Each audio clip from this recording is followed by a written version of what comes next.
बिस्मिल्लाहिर्रहमानिर्रहीम। अस्सलाम वालेकुम वीवर्स, मैं वेलकम करती हूँ आपका अपने यूट्यूब चैनल ड्रेसिंग मेनिया पर। अपनी पिछली वीडियो में मैंने आपके साथ बेल बॉटम या बूट कट ट्राउज़र्स की कटिंग शेयर की थी। आज इसकी डिटेल के साथ स्टिचिंग आपसे शेयर करने जा रही हूँ। जिस तरीके से मैंने इसे कट किया था, इसके बॉटम के ऊपर फोल्डिंग का एक्स्ट्रा फैब्रिक हमें इसकी साइड की फिटिंग से जो कपड़ा बचा है उसको इस्तेमाल करके हासिल करना है। तो इसे इसके बराबर बिछा के हल्की सी गुलाई कर ली और इसकी ऊंचाई तकरीबन 3.5 इंच रखी है और इसमें 1/2 इंच का मार्जिन हम इसी तरह ग्लू से बैक की तरफ फोल्ड कर देंगे। सबसे पहले फ्रंट वाले हिस्से को फ्रंट वाले हिस्से के साथ वैसे ही रहने दिया और आसन की सिलाई लगाएंगे और यहाँ से 1.25 इंच की दूरी के ऊपर ही हम लोगों ने पक्का करके छोड़ देना है। ये वाला हिस्सा ऐसे ही रहेगा इन सीम की तरफ। सेम इसी तरीके से हम लोगों ने दोनों बैक के पीसेस को लेना है जिस तरीके से कटिंग हुई हुई थी। इसके भी आसन की सिलाई लगाएंगे और उतने ही मार्जिन की दूरी पर हम सिलाई छोड़ देंगे जितना कि फ्रंट की तरफ छोड़ा था। ये वाले हिस्से हमने फ्रंट के हिसाब से अलहदा कट किए हैं, बैक के हिसाब से अलहदा कट किए हैं क्योंकि आपको पता है इसकी चौड़ाई डिफरेंट होती है। सीधी साइड से सीधी साइड मैच करके इसके ऊपर जो कि हमने सिलाई का हक सिर्फ 1/2 इंच रखा है, तो 1/2 इंच के गैप से हमने यहाँ पे सिलाई लगानी है। अच्छा, ये वाला फैब्रिक क्यों मैंने एक्स्ट्रा कट किया है, क्योंकि नीचे से ये गुलाई थी और गुलाई ही की शेप में हमने ये पट्टियाँ कट की हैं। अब इसके ऊपर चूँकि मोड़ना इसे मुश्किल था तो मैंने छोटे छोटे कट्स लगाए और यहाँ पे सिलाई का सारा मार्जिन 3 इंच की चौड़ी पट्टी की तरफ ले जाके हम लोगों ने लब की सिलाई लगानी है जो पट्टी पलट के बैक की तरफ जानी है, ट्राउज़र्स के ऊपर नहीं लगेगी। इससे क्या होगा कि आराम से ये बैक की तरफ फोल्ड हो जाएगी। इस तरीके से चारों पीसेस पे हम लोगों ने अलग-अलग काम करना है। ये देखिए, यहाँ पे ये बैक के पीसेस हमने जोड़े थे आसन के साथ। इसके बॉटम के ऊपर हम लोगों ने जो यहाँ पे ये पट्टी लगाई है, इस तरीके से हमने चारों पीसेस को प्रेस करना है अलग-अलग से और इस तरीके से। अच्छा, एक चीज़ का ध्यान रखिएगा, जो पट्टी हमने बैक पे लगाई है थोड़ी एक्स्ट्रा ही दाएँ बाएँ होनी चाहिए, जिसे हम बाद में एडजस्ट करके तिरछान के अकॉर्डिंग कट करेंगे। बेल बॉटम में इन सीम में भी तिरछान होती है, आउट सीम में भी तिरछान होती है।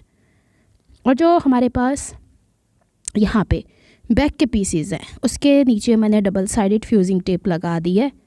उससे क्या होगा कि इसे हमें फ़िक्स करना है। अगर आप चाहें तो आप इसे तुरपाई करके भी पक्का कर सकती हैं। ये हो गया, लेकिन बैक के पीसेस कट कीजिएगा, फ्रंट वाले नहीं। यानी इसके ऊपर हमने बैक के पीसेस के ऊपर पेस्टिंग करनी है। ये हो गया, फिक्स हो गया। इसको फ्रंट की तरफ से भी थोड़ा आयरन कर लेते। अब हमने चूँकि ये आसन से स्टिच हो चुके हैं, फ्रंट वाले पीसेस नीचे से सेपरेट रहने दिए हैं। ये देखिए, आसन से सिलाई हो चुकी है। अब इसकी थोड़ी सी सिलाई डिफरेंट होगी नॉर्मल ट्राउज़र्स की निस्बत। तो हमने क्या करना है, सबसे पहले फ्रंट और बैक की सीधी साइड इस तरीके से रखनी है और यहाँ से ये देखें, जो हमारे पास सिलाई का मार्जिन था 1/2 इंच का, उसे हमने 3 इंच चौड़ी पट्टी की तरफ ले जाना है। ये जो सिलाई हमने की थी इससे थोड़ा सा दूरी पे रख के हम लोगों ने ट्राउज़र्स की आउटर सीम या बाहर की सिलाई लगानी है। ये देखिए, ये आपकी बिल्कुल अगर तो एग्जैक्ट कटिंग हुई है तो ये एग्जैक्ट एक्यूरेट आएगी। ये देखिए, फ्रंट का पीस और ये बैक का पीस। अब यहाँ पे जितना सिलाई का हक हमने रखा है उसके अकॉर्डिंग फ्रंट वाले पीस के ऊपर हमने बैक फोल्डिंग नहीं की बॉटम से, उसको खुला छोड़कर प्रॉपर एक सिलाई लगाएंगे। यहाँ पे सिलाई में गुलाई लेकर आनी है जहाँ पे नीज थी और फिर ऊपर तक हम इसको स्टिच करते हुए ले जाएंगे इस तरीके से। अब इसकी इनसीम की सिलाई लगाएंगे। अब इनसीम की सिलाई लगाते हुए भी हमने इस चीज़ का ध्यान रखना है कि ये वाला हिस्सा जो बैक का है ये थोड़ा चौड़ा इसे साइड पे ले जाए। इस तरीके से इसे इसके बराबर रखना है। सिलाई का हक जो 1/2 इंच का था वो हमने 3 इंच या 3.5 इंच जो पलटा बैक की तरफ जाना है उसकी तरफ करके जितना सिलाई का हक रखा हुआ है उसके मुताबिक हम सिलाई लगाएंगे। इनसीम की सिलाई लगाते हुए ऊपर आसन को ज्वाइन करना थोड़ा सा डिफरेंट है, वो ज़रूर देख लीजिएगा। ये देखें, इस तरीके से हम सिलाई लगाते चले जाएंगे और जब हम आसन की तरफ आएंगे तो वहाँ पे जो 1/2 इंच का ये मार्जिन रखा है उसको देखिएगा कि जो अपोजिट वाला है ये इसको साइड पे कर दे और यहाँ से यहाँ तक हम लोग की जो फ्रंट और बैक सेंटर सीट की सिलाई आती है वहाँ तक हम लोगों ने निशान लगाना है और वहीं पर ले जाके नीडल को पूरा आखिर तक मत स्टिच कीजिएगा, दूसरी तरफ का हक मर जाएगा इससे, नहीं तो फिर उधेड़ना पड़ेगा। ये देख लें इस तरीके से, ये हो गया ना, ऐसे यहाँ तक ये खुला रहना चाहिए। अब हम दूसरा वाला हिस्सा ऑफ द कैमरा कर लेंगे, लेकिन एक चीज़ मैं आपको बताऊं कि ये जो हिस्सा था ना, इसको अब पलट के आप लोगों ने जो हमने बैक वाला हिस्सा पेस्ट कर लिया था उस पर उल्टा के लेके आना है और 1/2 इंच का जो हमारा सिलाई का मार्जिन था उससे अब इसके साथ पलटाना है, बैलेंस करके जो ऑलरेडी हम सिलाई लगा चुके हैं उसके ऊपर हमने सिलाई लगानी है इस तरीके से। अच्छा, अमूमन मैं जो ट्राउज़र्स की सिलाई करती हूँ वो मैं पहले आउट सीम कर लेती हूँ, इन सीम में आपको गुम सिलाई बताती हूँ, लेकिन इसमें दोनों तरफ गुम सिलाई होगी।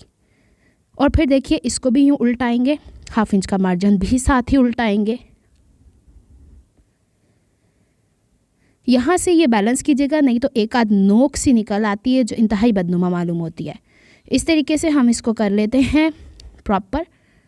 जो ऑलरेडी सिलाई लगी हुई है इसी तरीके से हमने सिलाई लगानी है, इसी तरीके से दूसरा पंचा भी हमने तैयार कर लेना है।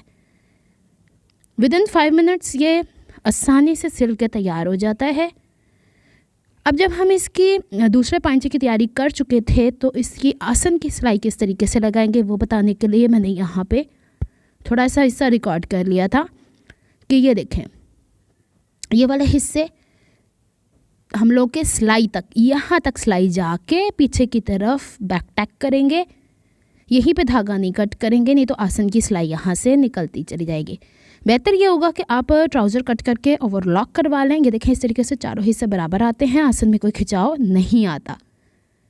अब जब हम इसको यूँ पलटेंगे आराम के साथ, तो ये देखिए आपके दोनों कॉर्नर्स के ऊपर कोई भी नोकीला सा हिस्सा बाहर नहीं आना चाहिए।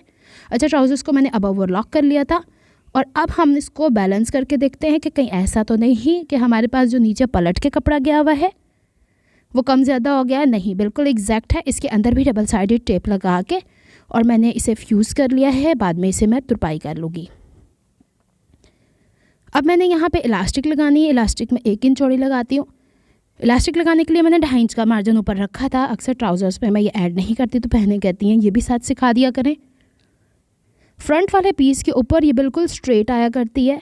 अच्छा, इसके फ्रंट बेल्ट और बैक इलास्टिक भी हो सकती थी, लेकिन वो ज़्यादा टाइम कंज्यूम करता है और हमारी फिटिंग कभी कभी वेस्ट से कम ज़्यादा होती है, इस वजह से मैं इलास्टिक को प्रेफर करती हूँ। यहाँ से हम लोग जब इसको करते हैं बैक की तरफ तो हल्की सी तिरछान आएगी ही आएगी, लेकिन जब हम बैक सेंटर सीट की तरफ जाते हैं तो हल्की सी चुन्नट सिर्फ मैं ऊंचाई की तरफ देती हूँ, हर जगह मैं छोटी छोटी चुन्नट नहीं देती। ये देखें बिल्कुल छोटी सी। दूसरी तरफ इलास्टिक का चूँकि मैंने बैंड बना लिया था, इसको खींचते चले जाना है। एक चीज़ का और ध्यान रखें कि अगर आपकी ट्राउज़र ऊपर से बहुत ज़्यादा खुला है और खद्दर का फैब्रिक है तो इलास्टिक ढीली पड़ सकती है, तब आप फ्रंट पे बेल्ट लगा लिया करें। वो मैं ऑलरेडी पहले सिखा चुकी हूँ।